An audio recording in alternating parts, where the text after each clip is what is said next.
हुकूमत ने पेट्रोल की फ़ी लीटर कीमत में 9 रुपये 66 पैसे का इजाफा कर दिया है। क्या मुंतखब हुकूमत आने वाले वक्तों में अवाम को रिलीफ देगी या नहीं, आइए जानते हैं अरकान पार्लियामेंट से।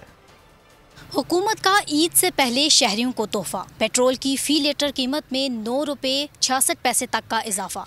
क्या मुंतखब हुकूमत आने वाले वक्तों में आवाम को रिलीफ देने में कामयाब होगी या नहीं, आइए जानते हैं अरकान पार्लियामेंट से।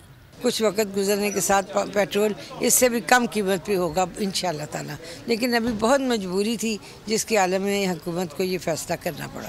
तो ये इसमें कि घबराने की बात नहीं है, ये जैसे इंटरनेशनल मार्केट के तहत होगा तो ये आता रहेगा।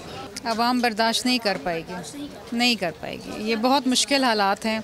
अल्लाह का शुक्र है कि डिफ़ॉल्ट नहीं हुए और आगे बढ़ रहे हैं और स्टाफ लेवल पे माहिदे हो रहे हैं, तो ये सब चीज़ें तो होंगी। अभी ये बम गिराने की बात नहीं करनी चाहिए, हमें हकीकत पसंद होना चाहिए कि आज पाकिस्तान जहाँ पे पहुँचा हुआ है, अब हमें एक्चुअल लेवल के ऊपर डिफ़िकल्ट डिसीजन करेंगे तभी मुल्क जो है ना वो क्राइसिस से निकल सकेगा।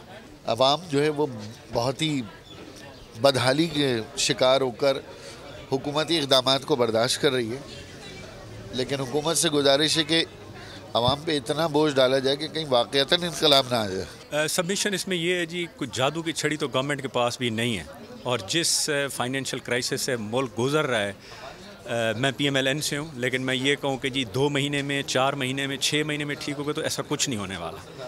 पेट्रोल की बढ़ती कीमतों पर अरकान पार्लियामेंट का कहना है कि जहां आवाम पर मुश्किल गड़ी है, वहीं हुक्मरान भी सुख में नहीं।